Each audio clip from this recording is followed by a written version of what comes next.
Isang mapagpalang umaga po sa bawat isa. God is good and all the time. Amen. Palakpakan po natin ang pinakamalakas na palakpak ang ating Panginoong Diyos. Alam po natin na kahit kunti lang ating bilang, narito po sa ating kalagitnaan ang presensya ng ating Panginoon. So pwede po bang pakisabi sa inyong katabi, kamusta ka na kapatid? Mapalad ka dahil nandito ka ngayon.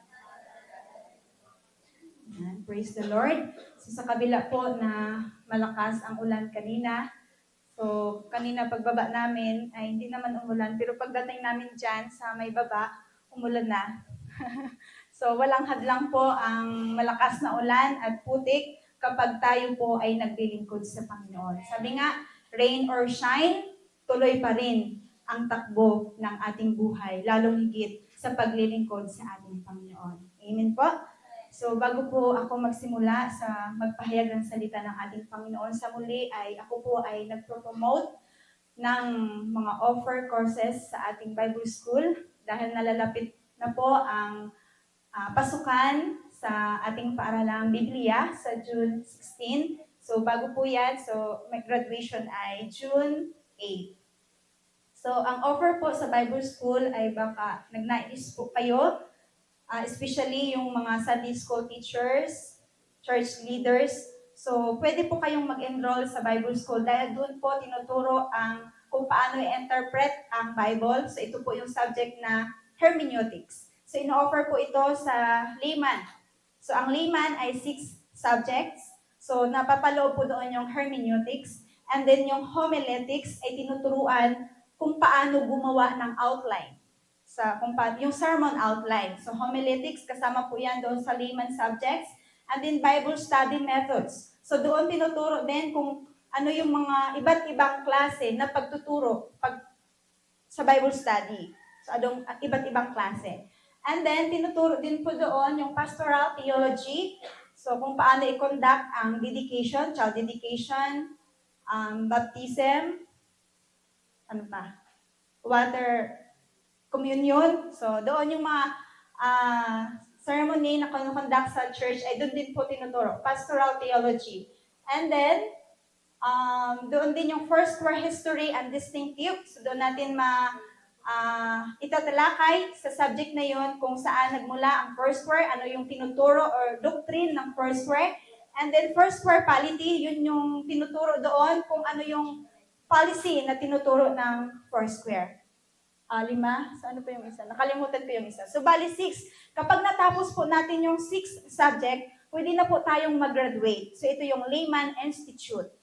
So, pwede na po tayong releasean ng license, authorized to preach. So, yun po. Hindi lang po yan. Meron din 1-year course. So, ito po yung CMS. And then, 2-year course, ito yung CWC.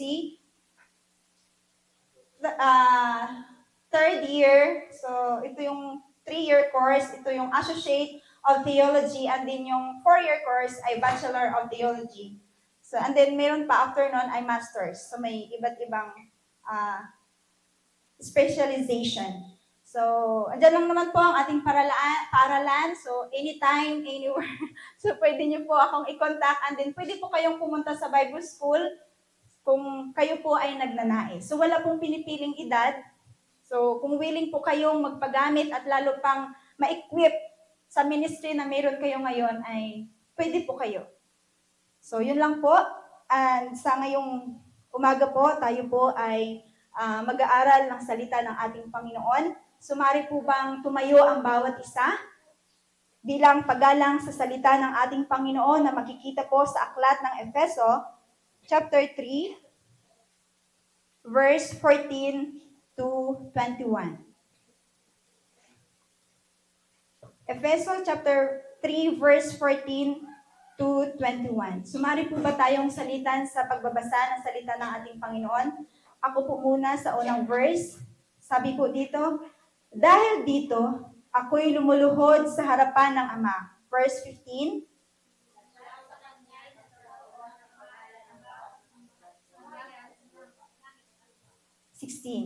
Idinadalangin kong sa pamagitan ng kanyang espiritu ay palakasin niya ang inyong buhay espiritual ayon sa kanyang kayamanan at kadakilaan. Verse 17.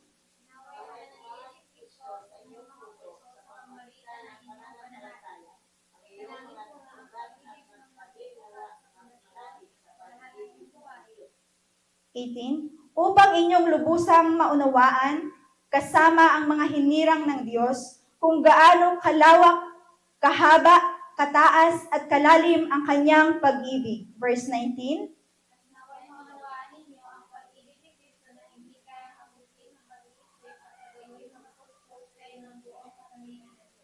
20.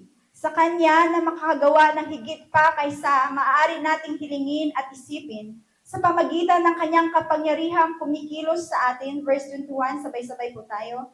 Sa Kanya nawa ang kaluwalhatian sa pamagitan ng Iglesia at ni Kristo Jesus sa lahat ng salinlahi magpakailanman. Amen.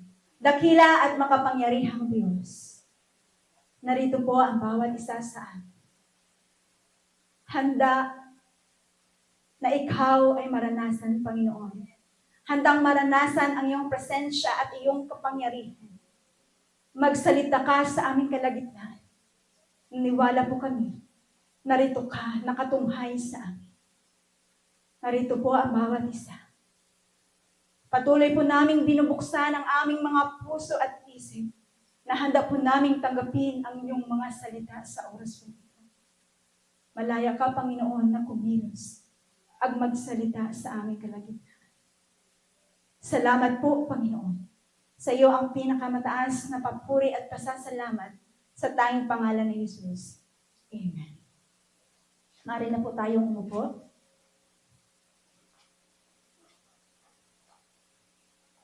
Purihin po ang ating Panginoon sa umaga pong ito.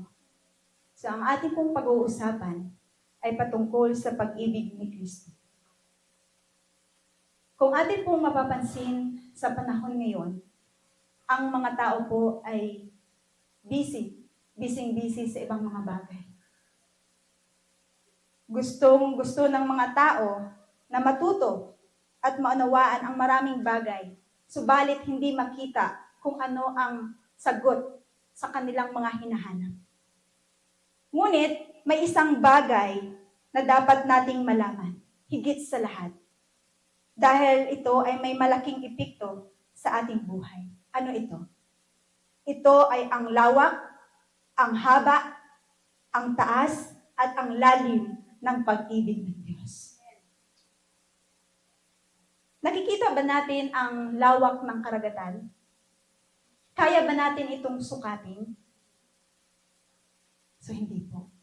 Lalo pong higit ang pag-ibig ng Diyos. Kung ang karagatan ay hindi natin kayang sukatin, kahit anong metro ang ating gamitin, hindi natin ito masusukat. Lalo pong higit ang pag-ibig ni Kristo sa ating buhay. Hindi po natin kayang sukatin ito. The width of God's love. O ang lawak ng pag-ibig ng Diyos. So bakit sinasabing napakalawak, hindi po kayang sukatin ang pag-ibig ng Diyos sa atin?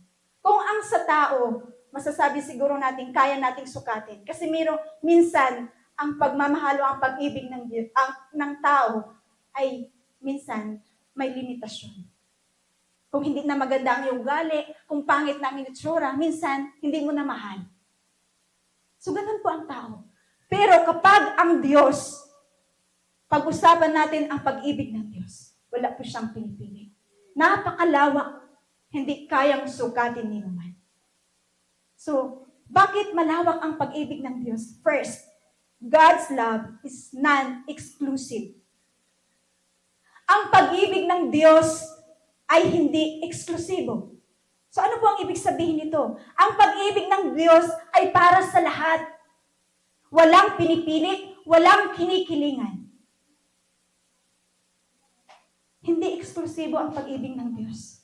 Kung ang tao ay may pinipili, dahil mayaman ka, marami kang pera, dahil mabait ka, mahal kita. Pero pag hindi, dahil mahirap ka, wala na tayong pag-ibig. Pero ang Diyos hindi ganun. Ang pag-ibig ng Diyos ay para sa lahat. Mahirap ka man, sabi dito, sakop nito ang lahat. karapat-dapat at ang mga hindi karapat-dapat.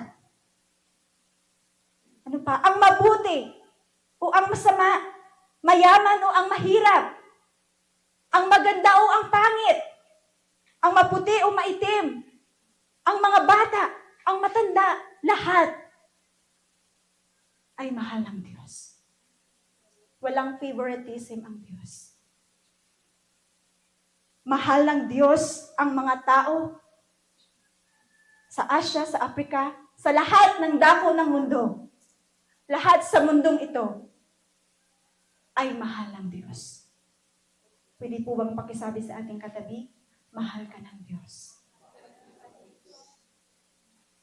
Kahit sino at ano ka pa man, mahal ka ng Diyos.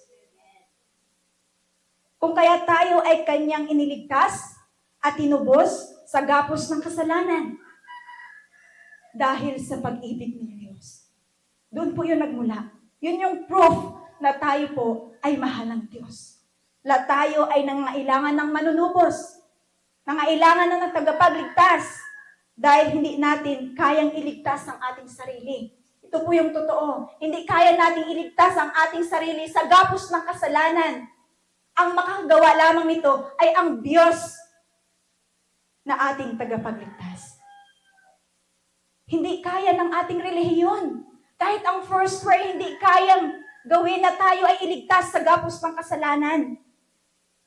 Ang ating mga mahal sa buhay, hindi nila kaya tayong iligtas sa gapos ng kasalanan. Kung kaya't ito ang nakita ng Diyos, na kailangan natin ng tagapagligtas.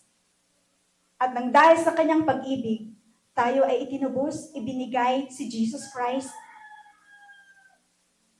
para tayo ay mailigtas. Ito po yung katotohanan. Kailangan natin ang ating Panginoong Hesus sa ating buhay. Kailangan natin. Kaya't salamat sa ating Panginoon. Dahil sa Kanyang pag-ibig, namatay si Jesus Christ, nabuhos ang Kanyang dugo doon sa krus ng Kalbaryo para sa iyo, para sa ating lahat, para makamit natin ang kaligtasan upang mapalaya tayo sa gapos ng kasalanan. Ginawa yun ni Jesus Christ para tayo ay maligtas. Kaya, salamat sa Panginoon dahil naranasan natin ang kaligtasan na yun. Nang dahil sa pag-ibig ng Diyos. Kaya kahit sino ka pa man, kahit ano ka man, mahal ka ng Diyos. Huwag nating isipin na dahil ganito lang ako. Hindi. Tandaan natin na may nag-iisa Diyos na nagmamahal sa atin.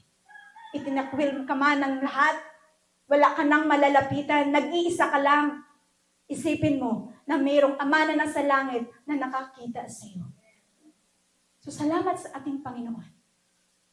So, pangalawa, God loves us in spite of shortcomings, mistakes, and weaknesses. So, mahal tayo ng Diyos sa kabila ng ating mga pagkukulang, pagkakamali, at kahinaan. Mahal tayo ng Panginoon. Kaya huwag nating hayaang ilayo ang ating mga sarili sa Diyos dahil sa kasalanan. Dahil umabot man ang Kanyang pag-ibig sa pinakamababa o pinakamahirap, kayang abutin ng Panginoon nang dahil sa Kanyang pag-ibig. Marami sa mga pinagaling at binago niya ay mga makasalanan at mga tinakwil. Totoo naman po yun. Dahil isa po tayo doon. Na noon, tayo ay puno ng kasalanan, gapos ng kasalanan. Ginagawa natin ang lahat ng ating gusto. Noon yun. Dahil hindi pa natin yun nakilala si Jesus Christ. Hindi pa natin natanggap si Jesus Christ. Hindi pa natin naranasan ang kaligtasan ng Panginoon. Subalit ngayon, salamat sa Diyos. Dahil naranasan natin ang tunay na pag-ibig. Walang iba sa Diyos. So dahil sa Kanyang pagmamahal sa atin, hindi niya na binilang kung ilan na ang nagawa nating kasalanan.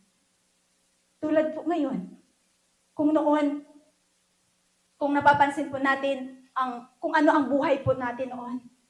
So meron nga pong tinawag ng Panginoon, ito ay pastor, siya po ay kinulong noon dahil sa mga nagawa niyang kasalanan, siya ay nagnanakaw, siya ay lasinggero, lahat, parang sabihin na lang natin, sa kanya na ang lahat ng kasalanan.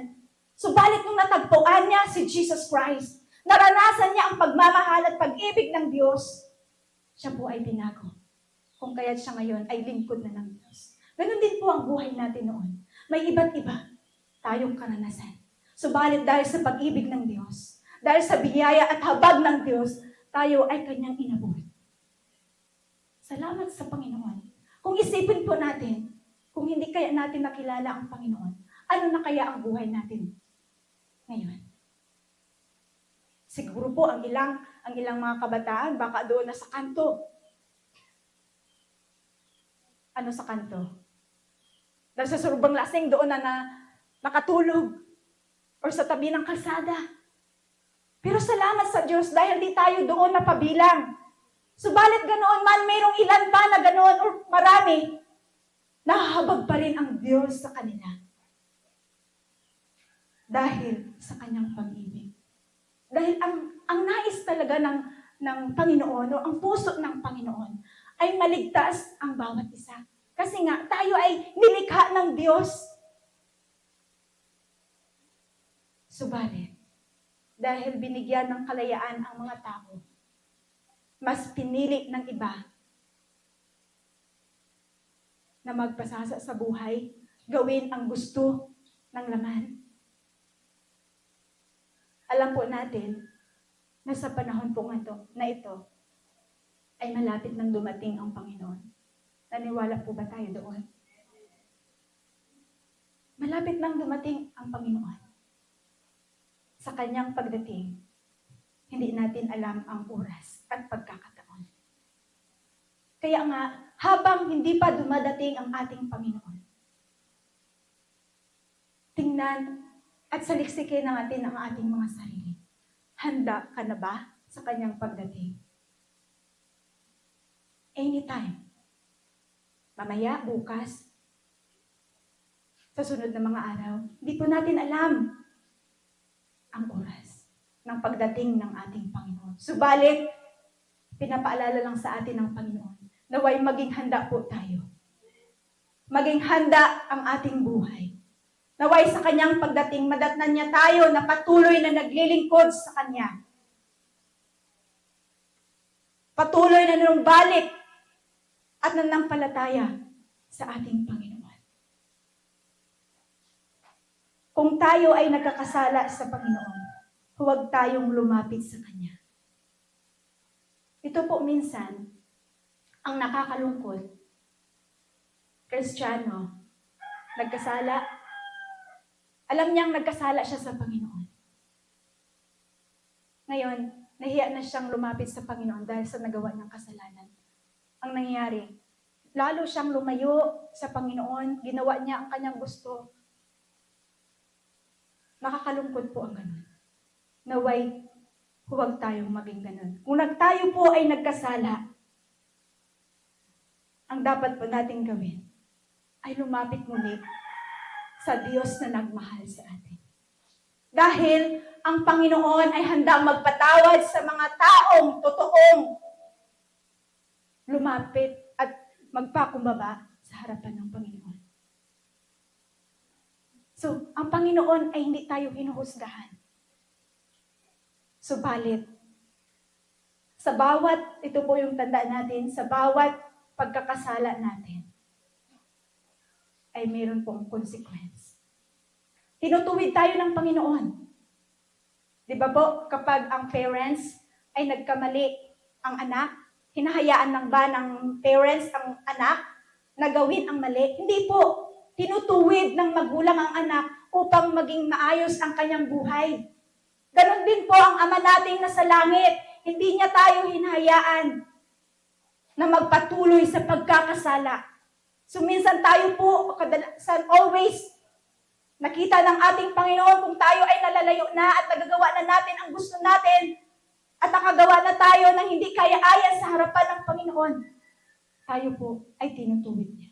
Naway yung pagtutuwid na yon ay maging isang lesson sa atin upang lalo pa tayong lumapit sa ating Panginoon at magpakumbaba. Huwag nawang makita sa atin na tayo pa ay lalong lumayo. So lumapit po tayo sa ating Panginoon. Ang Panginoon ay handang magpatawad kung totoo ang ating paghingi ng tawad sa Panginoon. Alam ng Panginoon ang laman ng ating puso. Wala tayong maitatago sa Kanyang harapan. Lahat ng bagay ay lantad sa Kanya. Andiyan lang ang Panginoon nakikinig sa atin.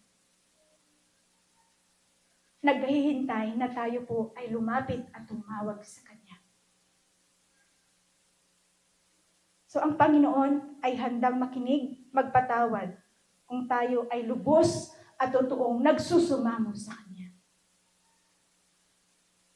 At bilang mananampalataya at mga anak ng Diyos, hindi isang rason na tayo ay malayang gumawa ng kasalanan. O okay lang na magkasala kasi mahal naman ako ng Diyos. So may nagsasabi po na, dahil mahal ako ng Diyos, napakalawak ang pag-ibig ng Diyos. Hindi po isang rason. Hindi po yun isang rason upang tayo ay malaya ng gawin ang lahat. Gawin ang bagay na hindi karapat-dapat sa harapan ng Diyos. Pakatandaan po natin, hindi natutuwa ang Diyos sa kasalanan. Hindi natutuwa ang Diyos sa kasalanan. Kung kaya't mayroong konsekwensya, sabi ko kanina, at kabayaran kapag tayo ay nakakagawa ng kasalanan.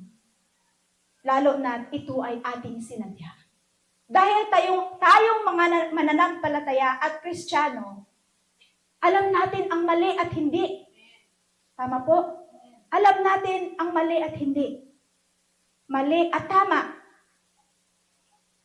At kung alam natin ang mali, ba't pa natin ginawa?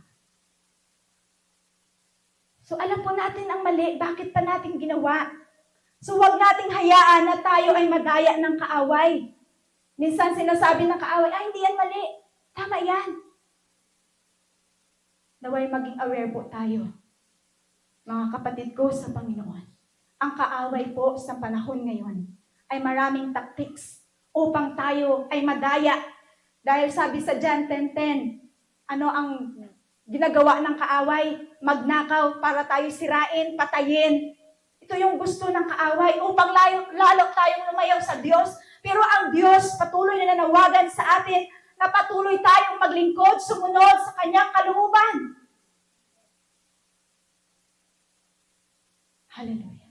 Salamat sa Panginoon dahil patuloy pong nagpapaalala sa atin ang Panginoon. Isang patunay po na mahal niya tayo. Dahil palagi po tayong pinapaalalahanan. Kaya, tandaan po natin, huwag nating hayaan na tayo ay madaya ng kaaway, maging aware and watchful. Kung mali, ay mali. Kung alam nating mali, huwag nating gawin. Dahil alam natin kapag mali at hindi kaya-aya sa harapan ng Panginoon at ginawa pa rin natin, tandaan po natin, ang Panginoon ay love and just. Ang Diyos ay pag-ibig at makatarungan. Yan po ang tandaan natin. So third, God loves us no matter what. Mahal tayo ng Diyos kahit ano pa man o kahit sino ka man. Pwede po bang pakisabi sa ating katabi, mahal tayo ng Diyos kahit ano pa man or kahit sino ka man. Amen. So hindi tinitingnan ng Panginoon kung saan ka nang galing, kung sino ka. Kundi, ang nais ng Panginoon ay patuloy na ipadama sa bawat isa ang kanyang pagmamahal. Ang kanyang pag-ibig, ang pinakadakilang kwento. Ibinigay niya ang kanyang bugtong na anak na si Jesus, ang pinakadakilang sakripisyo. So, totoo po yun. Kung ating isipin or titingnan, ang pinakadakilang sakripisyo na pangyayari o kwento ay ang ginawa ni Jesus Christ doon sa krus ng Kalbaryo.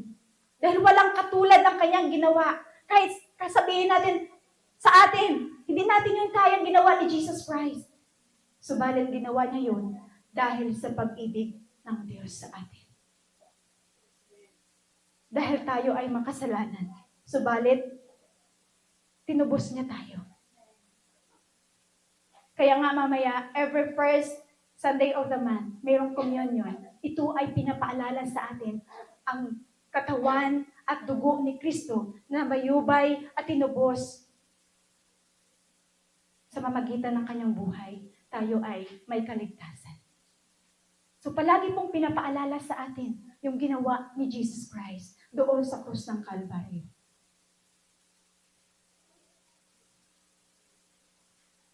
Dahil sa sakripisyo ng ating Panginoong Hesus, tayo ay binigyan ng pinakadakilang katiyakan. Binigyan tayo ng buhay, hindi tayo mamatay. Ito ay yung mamatay spiritually, kundi patuloy na tayo ay binibigyan ng buhay at upang ihandog sa atin ang pinakadakilang pangako, ito ay ang buhay na walang hanggan. Sino ba ang hindi nagnanais na magkaroon ng buhay na walang hanggan? Kasi kung sa mundong ito ay napakahirap mamuhay, merong karamdaman, napakahirap. Subalit doon sa buhay na walang hanggan, napakasagana, hindi na makakaranas ng hirap, bigati, kalungkutan. Ito yung ninanais natin bilang mga mananampalataya. Amen po ba? Amen. Palakpakan po natin ang ating Panginoong Diyos. Dahil ang pangako niya sa atin, hindi lang pangako, ito ang pinakadakilang pangako niya sa atin, ay ang buhay na walang hanggan. Ito yung binigay sa atin ng Panginoon. Ang buhay na walang hanggan. Kaya nga, habang tayo ay mayroong pong buhay sa mundong ito, pahalagahan po natin ang binigay na buhay ng Panginoon. Paano natin pahalagahan? So paano ba tayo mamuhay bilang Kristiyano sa mundong ito? Nabibigyan ba natin ng kapurihan, ng kaluwalhatian ng Panginoon sa ating pamagitan ng ating buhay? O nabibigyan natin ng kalungkutan ng Panginoon dahil sa ating mga ginagawa? Kaya mga kapatid ko sa Panginoon, dahil sa ginawa ng ating Panginoong Diyos, ibinigay si Jesus Christ. Ano naman ang ating response? Ano ang response natin doon? Ang Panginoong Diyos na ating nakilala at tinanggap sa ating buhay ay punong-puno ng habag, biyaya, at pagmamahal sa atin. Ito po yung katotohanan. Yung ating Panginoon na ating nakilala at tinanggap sa ating buhay ay punong-puno ng habag, biyaya, at pagmamahal. Ito po yung katotohanan. Amen po? Amen. Kung sa tao, kapag nawala na ang pagmamahal o pag-ibig sa isa't isa, kadalasan humahantong sa divorce o anal. Dahil hindi na nila mahal ang isa't isa, dahil sa mga nagawang pagkakamali, naghihiwalay. Dahil wala ng pagmamahal sa kanilang mga puso. Subalit sa Diyos ay iba. Walang divorce o legal na paghihiwalay. Sa Diyos, walang hiwalayan. Kapag sinabi ng Diyos, mahal kita anak, habang ikaw ay nabubuhay at magkaroon ng buhay na walang hanggan, patuloy na ipaparanas ng Panginoon ang kanyang pagmamahal sa atin. Hallelujah. Salamat. Dahil mayroong nag-iisang Diyos na patuloy niyang pinaparanas sa atin ang kanyang pag-ibig. Sa Diyos, ang kanyang pag-ibig ay walang hanggan. Ano pa ang dapat nating katakutan? Kung patuloy tayong nanampalataya at nananalig na ang Diyos na ating pinaglilingkuran ay puno ng pagmamahal, puno ng pag-ibig,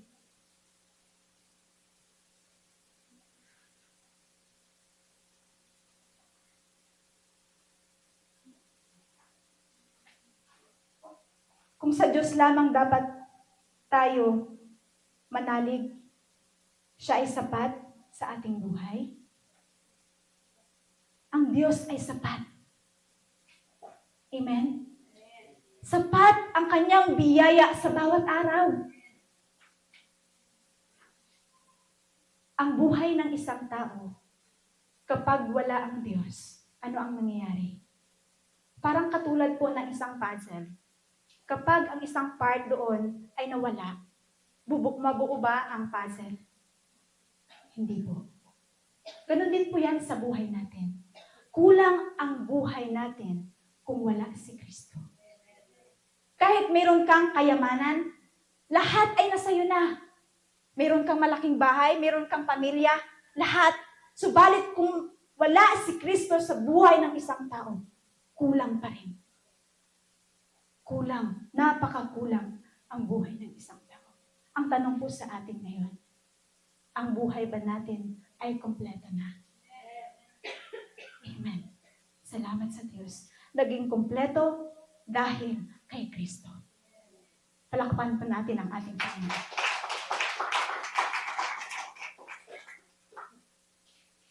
Kung hindi mo man naranasan ang tunay na pag-ibig o pagmamahal ng Diyos, or sa iba, kung nagdi-desire ka na kahit sa inyong pamilya, hindi mo naranasan ang tunay na pagmamahal, ang tunay ng pag-ibig. Para sinasabi mo, hindi nila ako mahal. Walang nagmamahal sa akin. Merong nagsasabi ng ganyan. Kaya ang nangyayari sa buhay niya, naging rebellious siya, naghahanap siya ng mga kaibigan para ipadama lamang ang pagmamahal.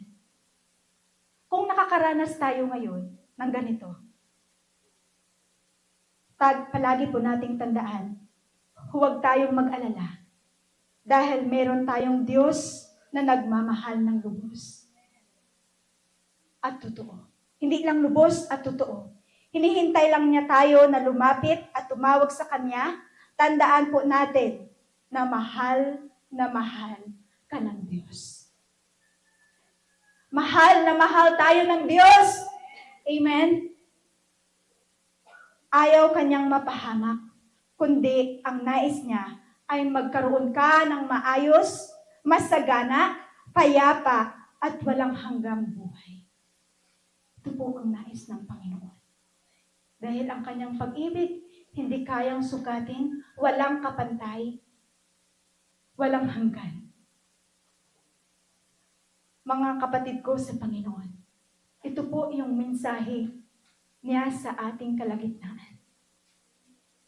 Na palagi po nating alalahanin yung una nating nakilala ang Panginoon.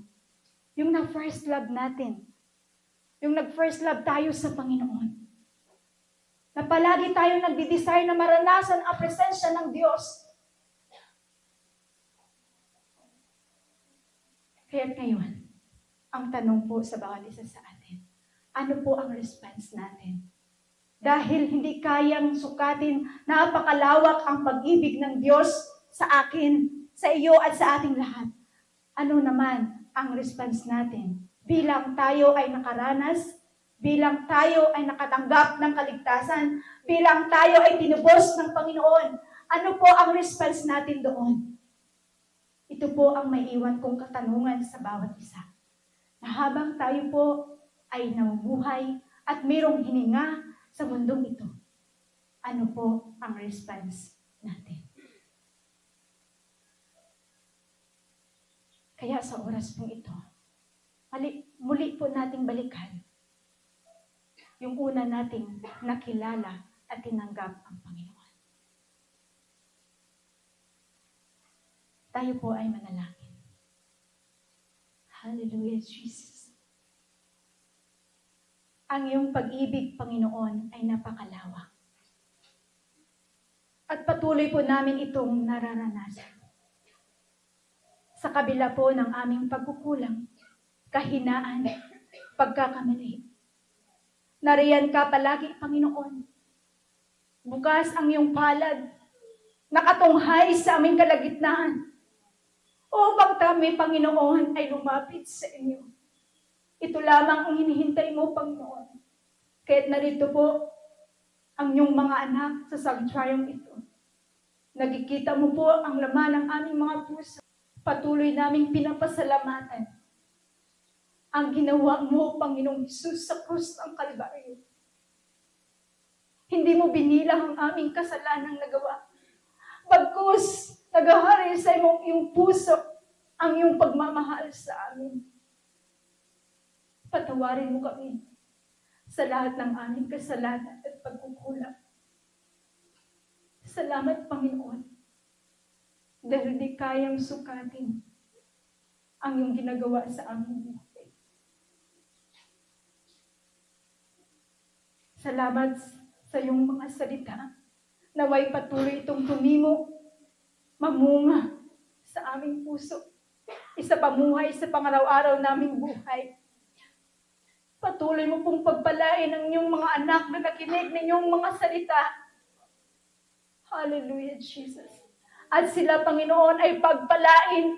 Magkaroon pa ng takot sa inyo na habang inahantay namin ang iyong pagbabalik, naway matagpuan mo ang bawat isa sa amin na patuloy na naglilingkod at sumusunod sa iyong kalooban.